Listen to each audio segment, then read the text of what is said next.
Варкрафту 20 лет. За десятилетия появилось множество легендарных разбойников, которых вдохновляли, удивляли или даже вызывали ненависть целого сообщества. В начале года я запустил рубрику с известнейшими игроками на каждом классе, и настало время поговорить о тех, кто всегда прячется в тени – разбойниках. В основном я хочу рассказать о игроках Старой Гвардии, тех, кто появился и прославился своими поступками в старых дополнениях, а также рассказать, где эти игроки сейчас.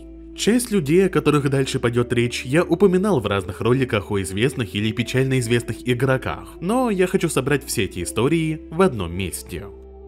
Рекфул, пожалуй, самый известный разбойник Варкрафта. Возвышение Рекфула началось в гневе короля Лича, хотя уже к тому моменту он был прославлен в узких кругах как весьма сильная персона. В 2010 году он публикует мувик на известном старом игровом сайте Warcraft Movies, где он показывает свои весьма впечатляющие навыки игры, причем на специализации, которая тогда считалась слабой. А также он продемонстрировал, что он со своей командой смог достигнуть рейтинга в 3000 очков.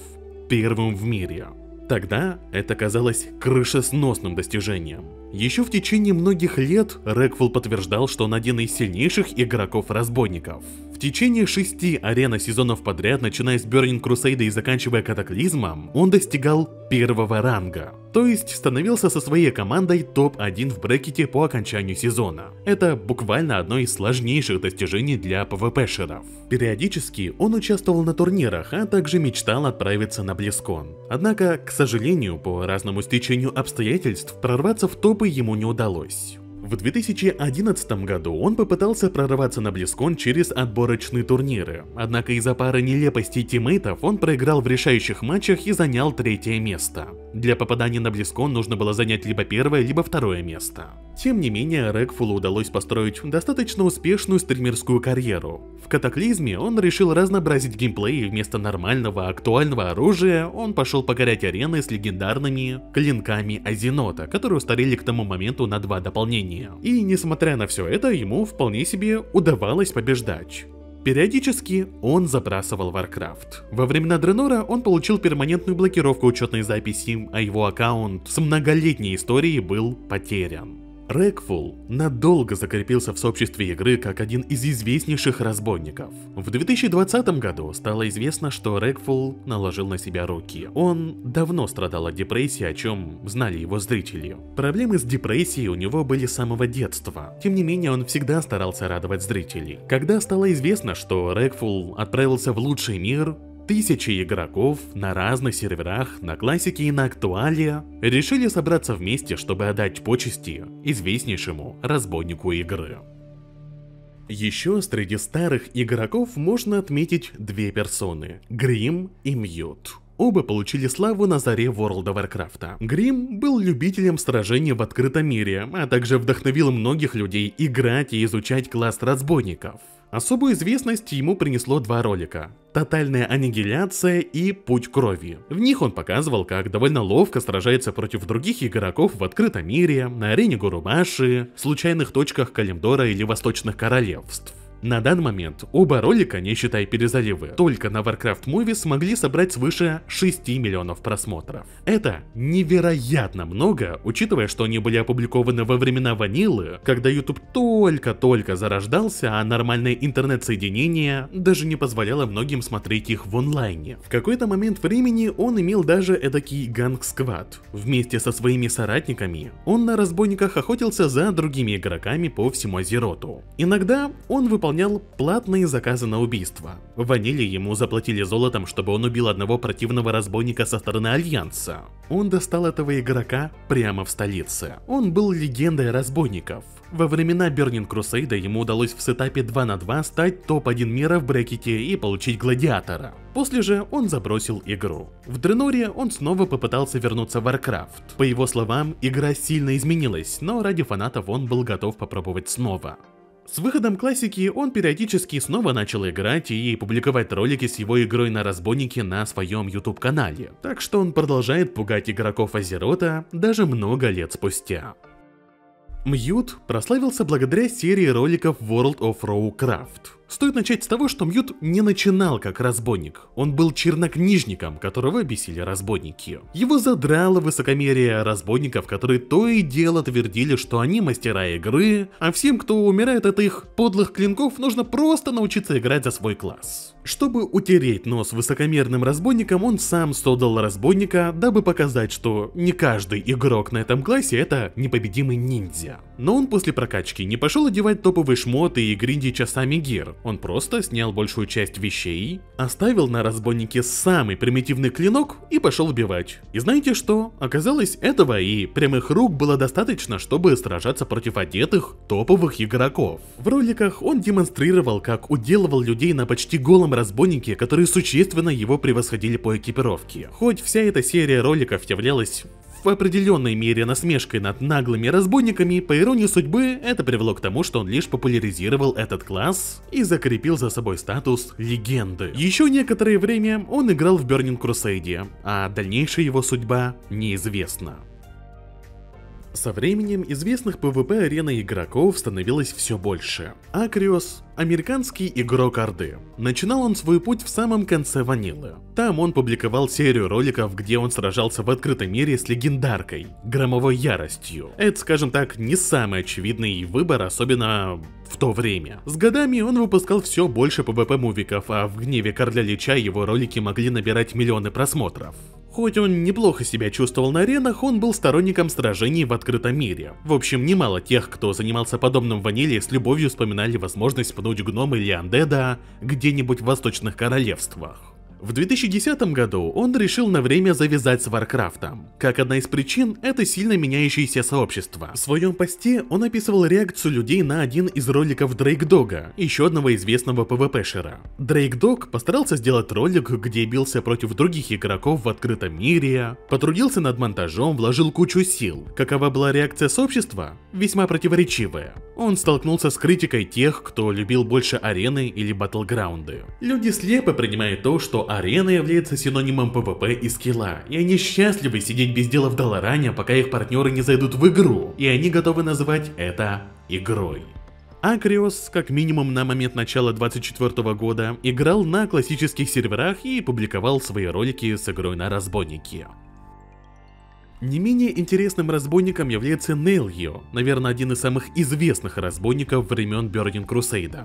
В одном интервью он описывал, что начинал играть за разбойников спонтанно. Когда он только собирался играть в Warcraft, он попросил совета у товарища, за кого стоит начать. Тот порекомендовал этот класс. Уже во время прокачки Нейлью понял, что разбойники очень сильны, а также круты в том, чтобы участвовать в рандомных стычках. Его навыки открыли ему возможности поучаствовать уже в крупных турнирах. В 2008 году он с командой SK Gaming отправился на крупный арена-турнир от Blizzard. И хоть команде не удалось занять высоких мест, это было потенциально перспективным началом. К сожалению, как он опять же описывал в интервью, киберспорт в Warcraft не выстрелил, хотя у него были определенные надежды на этот счет.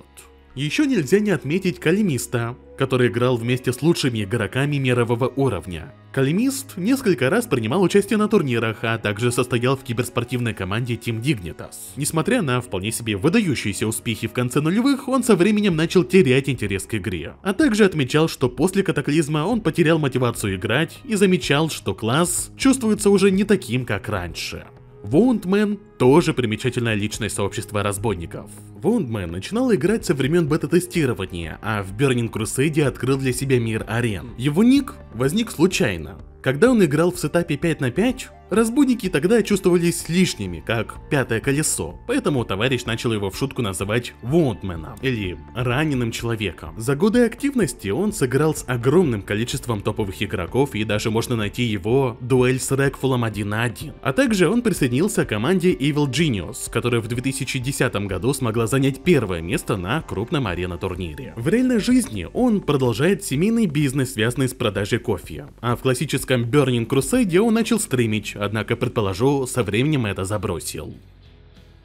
Отдельно я бы хотел остановиться на известных ганкерах. Все-таки разбойники известны тем, что во время прокачки могут подобраться к тебе в самый неподходящий момент. Самый печально известный ганкер — это Ангви, орк-разбойник, который терроризировал целый сервер. Орудовал этот ганкер в основном в гавани Минитилов. где находится корабль, который ведет в Калимдор. Это место пользовалось популярностью среди прокачивающихся игроков и не только, поэтому у Ангви был постоянный поток в кавычках клиентов. Быстро он стал грозой Альянса. Ангви зловеще говорил: «Мне нравится пугать людей, заставлять их все время быть начеку. Мне нравится быть пугалом». Каждый день в течение многих месяцев этот безумный орк убивал случайных игроков. По упоминаниям, он мог тратить по 8 часов в день на ганкинг, и ему было окей. Он стал живым воплощением ноулайфера из Южного парка. Иногда количество убитых игроков за день могло переваливать за 100. Началось стремление убивать других игроков столь коварным способом с другой MMORPG игры — EverQuest, в которую Ангви играл, будучи школьником. Ангви обитал на PvP сервере, и по его словам, выживать в мире игры было сложно. В игре было множество безжалостных ганкеров. В EverQuest, как он говорил, были люди, которые не просто ганкали людей в какой-то локации, как он, а могли преследовать своих жертв буквально неделями, охотиться за ними в разных локациях и надоедать как только возможно. Все потому, что им просто перешли дорогу. На форумах люди создавали посты, где жаловались на орка-разбойника, а он этому только радовался. Он собирал целые коллекции скриншотов с тем, как игроки на него злятся, пытаются задеть или оскорбить. Ангви, чтобы чуток утихомирить народ, создал с помощью второго аккаунта на Альянсе специальную гильдию для свободного прохода по гавани. Он не трогал тех, кто состоял в этой гильдии. А шпионского персонажа Альянса он использовал, чтобы эффективнее отслеживать вражеских игроков. Со временем пыл к игре остыл, но он определенно стал самым грозным ганкером своего сервера. На момент конца десятых он стал разработчиком инди-игр, а также обзавелся семьей и даже ребенком. Было много людей, которые вдохновлялись Ангви, да и уверен, почти на каждом густонаселенном сервере был свой ганкер, который напоминал этого человека. Можно для примера посмотреть на идейного вдохновителя сервера Arthas. Там есть человек под ником Modex. О нем известно куда меньше, чем о Ангви, но терроризировал он сервер в течение лет 10 как минимум. Modex — гном-разбойник, который охотился за игроками Орды везде. Неважно, какой был уровень или где находился игрок, он всегда находил способы достать своих жертв. На сервере он стал локальной знаменитостью за свое упорство убивать людей так долго. Делает это он как минимум со времен ванилы. Как говорили игроки, он любил выбирать точки или крупные хабы и терроризировать их в течение 5-10 часов каждый день. Например, тут он решил совершить покушение на игрока от цитадели Адского Пламени. Еще люди отмечали, что он очень скользкий тип, в том плане, что ему всегда удавалось уходить живым на лов хп, когда игроки его прижимали. В комментариях даже упоминали, что некоторые люди в локальном чате старались предупреждать остальных, что тут орудует Modex. Сейчас гном-разбойник, если верить оружейной, продолжает играть на все том же сервере. Сложно сказать, насколько активно он занимается мировым PvP в эпоху кросс-серверов и режима войны, но думаю, по количеству убийств он давно превзошел Ангви.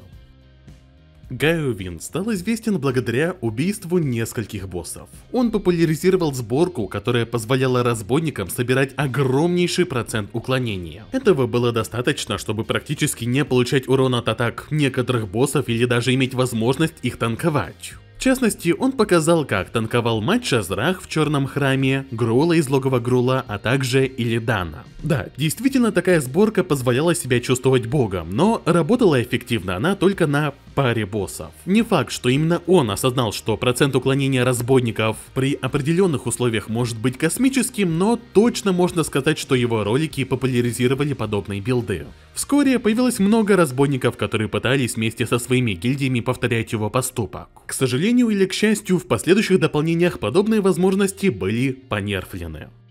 Ну и последний игрок, которого отмечу, это Роскмек. Он никогда не был топовым ареной игроком или прославленным рейдером. Все, чем он занимался, максимально возможно выкачивал своего твинка первого уровня. Как я не раз рассказывал в роликах о багах или необычных билдах, при большом желании, хорошо одетый и набафанный игрок первого уровня способен убивать противников на 10-х или даже 20-х уровнях. Хотя, казалось бы, это противоречит логике игры. Роскмек не только старался найти лучшие вещи, а и пытался фармить множество достижений достижений. В 2010 году он смог первым в мире достигнуть 100 тысяч почетных убийств на первом уровне, а через пару лет он смог набить уже 250 тысяч. Да, естественно, он убивал врагов нечестно, а использовал помощь друзей, без которых он бы даже близко не подошел бы к этому достижению. Но все равно впечатляюще. В Катаклизме он смог набить 2000 очков достижений, выкачать целую охапку фракций до превознесения, а также получить более 30 гербовых накидок. От скуки он и его единомышленники устраивали рейды на рарников или элитников в открытом мире. Думаю, он был одним из самых прокачанных разбойников первого уровня, и мало кому удалось его превзойти.